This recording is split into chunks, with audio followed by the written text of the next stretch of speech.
મિત્રો, એક એવી વસ્તુ જે મૃત્યુને પણ ટાળી શકે છે, આ વિષય પર યમરાજ અને બાળકની આ કથા અવશ્ય સાંભળવી જોઈએ. જે કોઈ આ કથા સાંભળે છે તેના કોટી કોટી પાપો ભસ્મ થઈ જાય છે.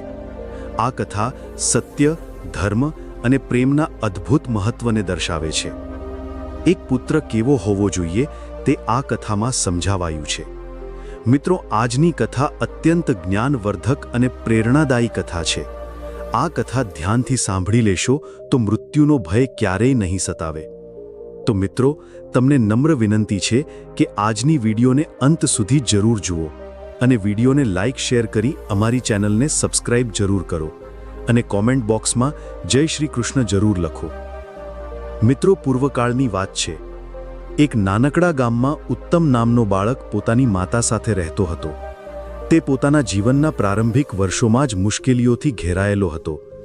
તેના પિતાનું અવસાન તેના જન્મ સમયે જ થઈ ગયું હતું અને તેની માતા સુનંદાએ તેને ખૂબ મહેનત અને પ્રેમથી ઉછેર્યો હતો. સુનંદાએ ઉત્તમને ન માત્ર સારા સંસ્કાર આપ્યા, પરંતુ તેને ધર્મ, સત્ય અને જ્ઞાનનું મહત્વ પણ શીખવ્યું. સુનંદા દરરોજ સવારે તુલસીના છોડ પર જળ ચઢાવતી, ભગવદ્ ગીતાના શ્લોકો વાંચતી અને ઉત્તમને શીખવતી કે જીવનમાં સૌથી મોટો ધર્મ એ છે કે બીજાની સેવા કરવી. ઉત્તમનું હૃદય અત્યંત કોમળ અને બુદ્ધિશાળી હતું. તે પોતાની માતાનું સન્માન કરતો અને તેમના દરેક શબ્દોને આત્મસાત કરતો. પરંતુ જ્યારે ઉત્તમ માત્ર 8 વર્ષનો હતો ત્યારે તેની માતા બીમાર પડી ગઈ. તેણે શક્ય તેટલો ઉપચાર કરાવ્યો, પરંતુ તેની માતાની સ્થિતિ દિવસે દિવસે બગડતી ગઈ. એક દિવસ જ્યારે તે અંતિમ શ્વાસ લઈ રહી હતી ત્યારે યમરાજ ત્યાં પ્રગટ થયા. યમરાજનો અવાજ ગંભીર અને તેજસ્વી હતો. તેમણે કહ્યું, હે સુનંદા, તારો સમય પૂર્ણ થઈ ગયો છે. ચાલ હવે સ્વર્ગલોકની યાત્રા કરવી પડશે. સુનંદાના 8 વર્ષના પુત્ર ઉત્તમે યમરાજને જોયા તો તે ભયભીત અને દુઃખી થઈ ગયો. તેને સમજાઈ ગયું કે યમરાજ તેની માતાના પ્રાણ લેવા આવ્યા છે. તેથી તે આગળ આવીને યમરાજના માર્ગમાં ઊભો રહ્યો. તે રડતા રડતા બોલ્યો, હે યમરાજ, તમે મારી માતાને ક્યાં લઈ જાઓ છો? તે મારું આખું વિશ્વ છે. હું તેમના વિના નથી રહી શકતો. કૃપા કરીને તેમને ન લઈ જાઓ. યમરાજે ગંભીરતાથી જવાબ આપ્યો, બાળક, આ સંસાર નિયમોથી બંધાયેલો છે. જન્મ અને મૃત્યુ અનિવાર્ય છે. આ સૃષ્ટિનું સત્ય છે. તારી માતાએ પોતાનું કર્મ પૂરું કર્યું છે. હવે તેમણે મારી સાથે આવવું પડશે. ઉત્તમે હિંમત એકઠી કરીને કહ્યું, હે યમરાજ, જો મૃત્યુ જ સત્ય છે તો કૃપા કરીને મને આ સત્ય સમજવાનો અવસર આપો.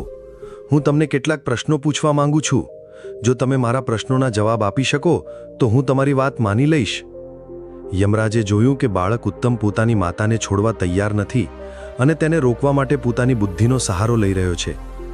તેમણે ગંભીર અવાજે કહ્યું, હે બાળક, જો તું આટલી ઊંડી વાતો સમજે છે તો પૂછ, તારા જે પણ પ્રશ્નો હોય. મને પણ જાણવાની ઉત્સુકતા છે કે 8 વર્ષના બાળકમાં આટલી સમજ કેવી રીતે હોઈ શકે. બાળકે માથું ઝુકાવીને કહ્યું, હે યમરાજ, જો તમે મારા પ્રશ્નોના જવાબ ન આપી શકો તો કૃપા કરીને મારી માતાને હમણાં તમારી સાથે ન લઈ જાઓ. યમરાજે પોતાની ગદા નીચે ટેકવીને સંકેત આપ્યો, ઠીક છે, પૂછ, તારા જે પણ પ્રશ્નો છે. બાળકે પ્રથમ પ્રશ્ન પૂછ્યો, હે યમરાજ, એ કઈ વસ્તુ છે જે બિનઅટક ચાલે છે, તેને કોઈ રોકી શકતું નથી અને જે બધાને પોતાની સાથે લઈ જાય છે? યમરાજને જવાબ ખબર હતો, પરંતુ તેમણે બાળકના જ્ઞાનની પરીક્ષા લેવી હતી. તેથી તેઓ મૌન રહ્યા અને બાળકને કહ્યું, હે બાળક, તું જ કહે, તે શું છે? થોડી ક્ષણોની શાંતિ બાદ બાળકે જવાબ આપ્યો, હે યમરાજ, તે સમય છે. સમય એ જ શક્તિ છે જે બિનઅટક નિરંતર ચાલતો રહે છે. તેને ન તો કોઈ રાજા રોકી શકે, ન તો કોઈ ભિખારી. તે ન તો કોઈની રાહ જુએ છે, ન પાછળ વળે છે. સમય પોતાના નિયમો પ્રમાણે ચાલે છે અને બધાને પોતાની ગતિમાં બાંધીને સાથે લઈ જાય છે, ભલે કોઈ તેને સમજે કે ન સમજે.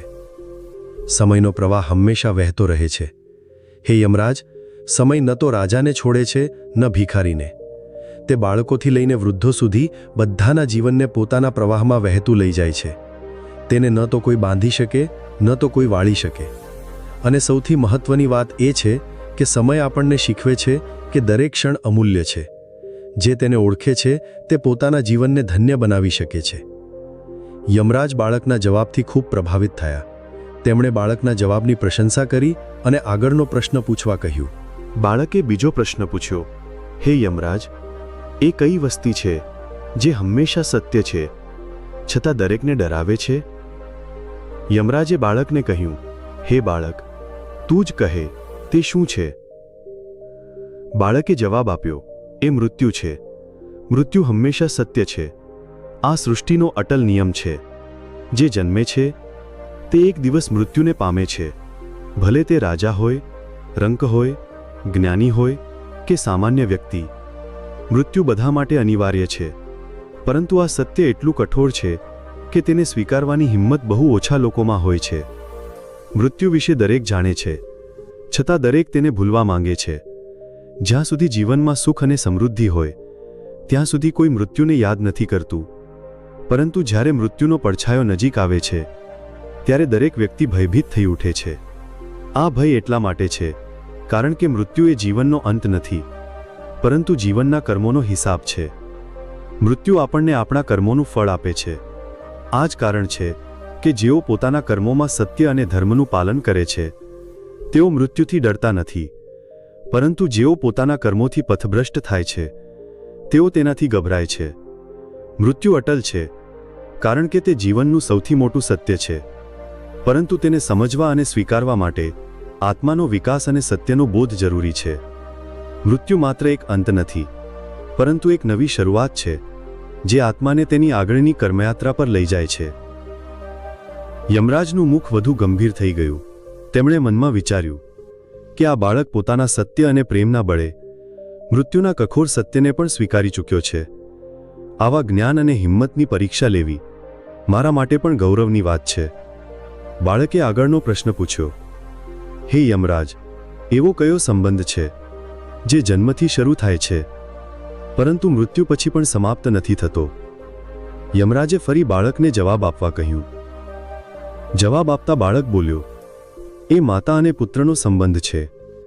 માતાનો પ્રેમ પુત્રના જીવનનો પાયો છે. આ સંબંધ માત્ર જન્મ અને મૃત્યુનો નથી, તે આત્મા સાથે જોડાયેલો છે. યમરાજ બાળકની વાતો પર ગંભીરતાથી વિચારવા લાગ્યા. તેમણે તેને આગળનો પ્રશ્ન પૂછવા કહ્યું. બાળકે આગળની પહેલી પૂછી, હે યમરાજ, એ કઈ વસ્તુ છે જે દેખાતી નથી પરંતુ દરેક તેને અનુભવે છે અને તેના વિના કોઈ જીવિત રહી શકતું નથી? યમરાજે ગંભીરતાથી બાળક તરફ જોયું અને કહ્યું, કહે, બાળક, તારી આ પહેલીનો જવાબ શું છે?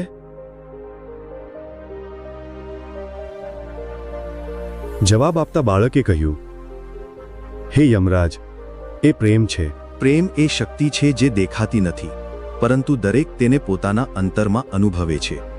આ એ અદૃશ્ય ઊર્જા છે જે આ સૃષ્ટિને જીવંત રાખે છે. પ્રેમને ન તો જોઈ શકાય, ન તો સ્પર્શી શકાય, પરંતુ તે દરેક જીવનો આધાર છે. આ એક એવી અનુભૂતિ છે જે જન્મથી લઈને મૃત્યુ સુધી દરેક વ્યક્તિ સાથે રહે છે. માતાનો પુત્ર પ્રત્યેનો પ્રેમ તેનું સૌથી મોટું ઉદાહરણ છે. મારી માતાએ મને આ દુનિયામાં જન્મ આપ્યો, પરંતુ તેમનો પ્રેમ જ હતો જેણે તેમને મને ઉછેરવાની અને સંસ્કાર આપવાની શક્તિ આપી. તેમનો પ્રેમ ન તો મને દેખાય છે, ન હું તેને સ્પર્શી શકું, પરંતુ હું દરેક ક્ષણે તેને અનુભવું છું. તેમની આંખોમાં, તેમના સ્પર્શમાં અને તેમના શબ્દોમાં હું તેમનો પ્રેમ અનુભવું છું. જો આ સંસારમાંથી પ્રેમને દૂર કરવામાં આવે તો કશું જ બાકી નહીં રહે. પ્રેમ એ છે જે આપણને માણસ બનાવે છે, આપણને જોડે છે અને આપણને શીખવે છે કે જીવનનો વાસ્તવિક અર્થ શું છે. યમરાજે મૌન રહીને બાળકના જવાબને સ્વીકાર્યો. તેમના અંતરમાં બાળકના જ્ઞાન અને તેની માતા પ્રત્યેના પ્રેમ માટે આદર વધુ ઊંડો થઈ ગયો. બાળકના શબ્દોએ તેમના હૃદયને સ્પર્શી લીધું અને તેઓ આગળની પહેલીની રાહ જોવા લાગ્યા.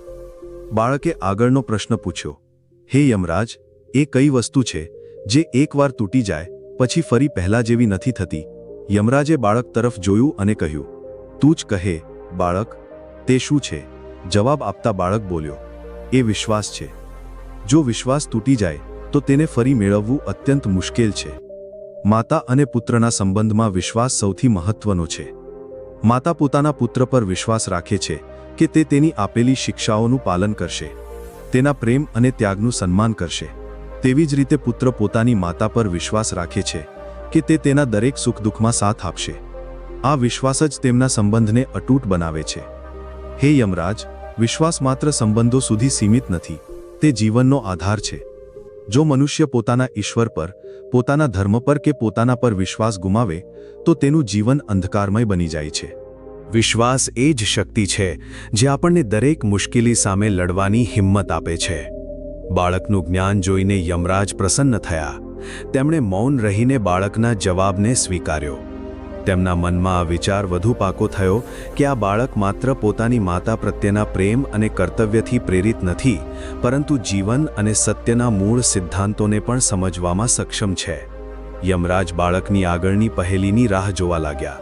બાળકે આગળનો પ્રશ્ન પૂછ્યો, એ કઈ વસ્તુ છે જે પોતે નાશ પામે છે પરંતુ બીજાના જીવનને પ્રકાશિત કરે છે? યમરાજે આશ્ચર્યથી બાળક તરફ જોયું અને કહ્યું, કહે બાળક, તે શું છે? બાળકે જવાબ આપતા કહ્યું, હે યમરાજ, એ માતા છે. માતા પોતાના સુખ અને ઈચ્છાઓનો ત્યાગ કરે છે જેથી તેનો પુત્ર સારું જીવન જીવી શકે. બાળકે આગળનો પ્રશ્ન પૂછ્યો, એ કઈ વસ્તુ છે જે દરેક પાસે હોય છે છતાં દરેકની જુદી હોય છે? આ પ્રશ્નથી યમરાજ ગંભીર થઈ ગયા. તેમણે ઉત્સુકતાથી બાળક તરફ જોયું અને આ પ્રશ્નનો જવાબ જાણવા માટે આતુર થયા. બાળકે જવાબ આપતા કહ્યું, હે યમરાજ, એ કર્મ છે. દરેક વ્યક્તિ પોતાના કર્મોનું નિર્માણ જાતે કરે છે અને તે તેની ઓળખ બની જાય છે. કર્મ એવી વસ્તુ છે જે દરેક જીવંત પ્રાણી પાસે હોય છે, ભલે તે રાજા હોય કે ભિખારી, જ્ઞાની હોય કે મૂર્ખ. દરેક પોતાના કર્મો જાતે નિર્માણ કરે છે, પરંતુ દરેક વ્યક્તિના કર્મો જુદા હોય છે, કારણ કે દરેક પોતાના વિચારો, ઉદ્દેશ્યો અને પરિસ્થિતિઓ પ્રમાણે કર્મ કરે છે. આ જ કારણ છે કે કોઈ બે વ્યક્તિઓના કર્મો સમાન નથી હોતા. કર્મ એ જ છે જે આપણી ઓળખ બનાવે છે. મનુષ્યને તેના કર્મોથી જ યાદ કરવામાં આવે છે. જો તેના કર્મો સારા હોય તો તે પૂજનીય બને છે, અને જો તેના કર્મો ખરાબ હોય તો તે તિરસ્કારનો પાત્ર બને છે. આ જ કારણ છે કે કર્મ આપણા વર્તમાનને જ નહીં, પરંતુ આપણા ભવિષ્યને પણ નિર્ધારિત કરે છે. હે યમરાજ, આ સંસાર કર્મોથી ચાલે છે. જે જેવું કર્મ કરે છે તેવું જ ફળ પામે છે. આ જ સૃષ્ટિનો નિયમ છે. આ જ કારણ છે કે કર્મ દરેક પાસે હોવા છતાં દરેક માટે જુદું હોય છે. આ આપણા જીવનનો સાર છે. બાળકનો આ જવાબ સાંભળીને યમરાજ તેના પર પ્રસન્ન થયા. તેઓ મૌન રહીને બાળકના જવાબને સ્વીકારતા રહ્યા અને આગળની પહેલી સાંભળવા માટે રાહ જોવા લાગ્યા. બાળકે આગળનો પ્રશ્ન પૂછ્યો, હે યમરાજ, એવો કયો સંબંધ છે જે જન્મ સાથે બને છે પરંતુ તેને નિભાવવા માટે જ્ઞાન અને ધીરજ જોઈએ? યમરાજે બાળકના મુખ પર દૃષ્ટિ નાખી અને જવાબ સાંભળવા માટે આતુર થયા. બાળકે જવાબ આપતા કહ્યું, હે ધર્મરાજ, એ માતા અને પુત્રનો સંબંધ છે. આ સંબંધ સહજ તો છે, પરંતુ તેને નિભાવવા માટે માતાનો ત્યાગ અને પુત્રનું સન્માન જરૂરી છે. બાળકે વધુ એક પ્રશ્ન પૂછ્યો, એ કઈ વસ્તુ છે જે ગુમાવવાથી રડવું પડે છે પરંતુ મળે ત્યારે આપણે તેનું મહત્વ નથી આપતા? બાળકે જવાબ આપતા કહ્યું, હે યમરાજ, એ સમય અને માતાનો સાથ છે. જ્યારે માતા નજીક હોય છે ત્યારે આપણે તેની કદર નથી કરતા, પરંતુ જ્યારે તે જતી રહે છે ત્યારે આપણને તેનું મહત્વ સમજાય છે. બાળકે વધુ એક પ્રશ્ન પૂછ્યો, હે ધર્મરાજ, એવું કયું સત્ય છે જેને કોઈ બદલી શકતું નથી, છતાં દરેક તેને સ્વીકારવામાં મુશ્કેલી અનુભવે છે? યમરાજ આ પણ જવાબ જાણતા હતા, પરંતુ તેમણે કૌતુકથી બાળક તરફ જોઈને તેની પાસે જવાબની અપેક્ષા રાખી. બાળકે જવાબ આપતા કહ્યું, હે યમરાજ, એ જન્મ અને મૃત્યુનું ચક્ર છે. દરેક જાણે છે કે જે જન્મ્યો છે તે એક દિવસ મરશે, પરંતુ તેને સ્વીકારવામાં દરેકને મુશ્કેલી થાય છે. યમરાજ બાળકની બુદ્ધિ અને તેની માતા પ્રત્યેના અતૂટ પ્રેમથી સ્તબ્ધ થઈ ગયા. તેમણે કહ્યું, બાળક, તે જીવનના એવા ગૂઢ રહસ્યો સમજી લીધા છે જેને સમજવામાં મોટા મોટા ઋષિમુનિઓને પણ સમય લાગે છે. હે બાળક, તું અત્યંત જ્ઞાની છે. આટલી નાની ઉંમરે આટલી મોટી વાતો સમજવી એ સામાન્ય વાત નથી. કહે, આ જ્ઞાન તે ક્યાંથી મેળવ્યું? ઉત્તમે જવાબ આપ્યો, આ મારી માતાની શિક્ષાનું પરિણામ છે. તેમણે મને સત્ય અને ધર્મનો માર્ગ બતાવ્યો. કૃપા કરીને તેમને મારી પાસે છોડી દો. તેમના વિના મારું જીવન અંધકારમય થઈ જશે. યમરાજે પોતાની ગદા ટેકવીને કહ્યું, બાળક, હું તારી માતાના પ્રાણ તો પાછા આપી શકું નહીં, પરંતુ તારી જ્ઞાનની પરીક્ષાએ મને પ્રભાવિત કર્યું છે. તેથી હું તને એક વરદાન આપવા તૈયાર છું. પરંતુ યાદ રાખ, આ વરદાન ધર્મ અને સત્યના માર્ગથી વિચલિત ન હોવું જોઈએ. ઉત્તમે માથું ઝુકાવીને કહ્યું, હે યમરાજ, હું તમારી પાસે કોઈ મોટું વરદાન નથી માગતો. મને આ વરદાન આપો કે મેં પૂછેલી આખરી પહેલીનો જવાબ સત્ય થઈ જાય. યમરાજે થોડી ક્ષણો વિચાર્યું. તેમને લાગ્યું કે બાળકનું આ વરદાન નુકસાન નહીં કરે. તેમણે કહ્યું, તથાસ્તુ. હું તને આ વરદાન આપું છું કે તારી આખરી પહેલીનો જવાબ સત્ય થશે. હવે તારો આખરી પ્રશ્ન પૂછ. બાળકે પોતાની માતા તરફ જોયું, પછી યમરાજ તરફ જોઈને કહ્યું, હે યમરાજ, મારી આખરી પહેલી આ છે. શું એવી કોઈ શક્તિ છે જે મૃત્યુને પણ હરાવી શકે? યમરાજે ગંભીર અવાજે કહ્યું, આનો જવાબ તો તું જ આપ બાળક, આ તારી પહેલી છે. ઉત્તમે હિંમતભર્યા અવાજે જવાબ આપ્યો, હા, એવી શક્તિ છે, અને તે શક્તિ છે પ્રેમ. માતાનો પુત્ર પ્રત્યેનો પ્રેમ અને પુત્રનો માતા પ્રત્યેનો પ્રેમ એવું અતૂટ બંધન છે જે મૃત્યુને પણ પાછળ હટવા મજબૂર કરી શકે છે. યમરાજ આ સાંભળીને ચોંકી ગયા. તેમણે બાળકના શબ્દો પર વિચાર કર્યો અને બોલ્યા, બાળક, તારો જવાબ ગૂઢ છે. પ્રેમ મૃત્યુ પર વિજય કેવી રીતે મેળવી શકે? મૃત્યુ તો સત્ય છે, અટલ છે. ઉત્તમે પોતાની વાત સ્પષ્ટ કરી. હે યમરાજ, પ્રેમની શક્તિ એવી છે કે તે કોઈને પણ બદલી શકે છે. જો પ્રેમ સાચો હોય તો તે અશક્યને શક્ય બનાવી શકે છે. મારો મારી માતા પ્રત્યેનો પ્રેમ અને તેમની મારા પ્રત્યેની મમતા મૃત્યુના સત્યને પણ નમાવી શકે છે.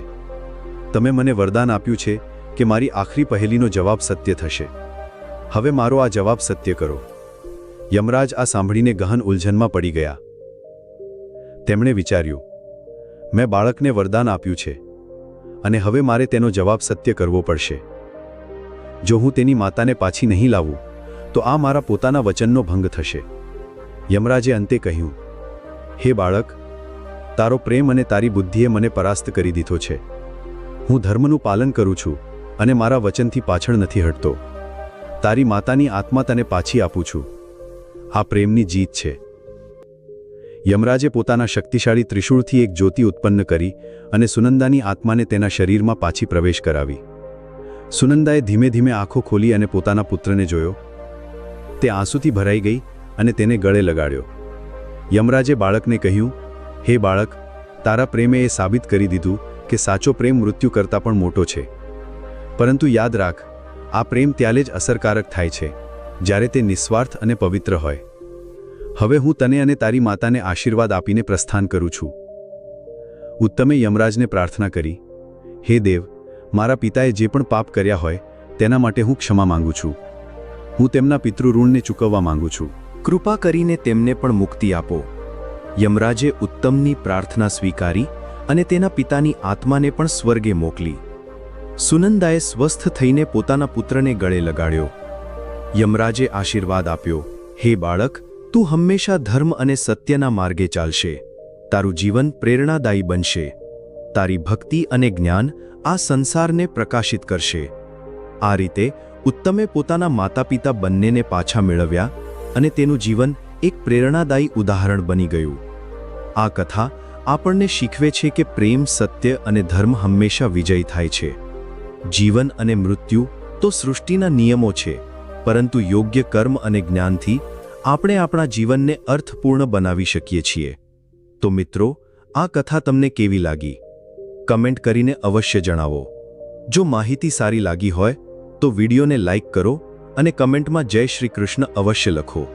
સાથે જ ચેનલને સબસ્ક્રાઇબ કરો જેથી આવી જ આધ્યાત્મિક માહિતી તમને મળતી રહે. જય શ્રી કૃષ્ણ. ધન્યવાદ.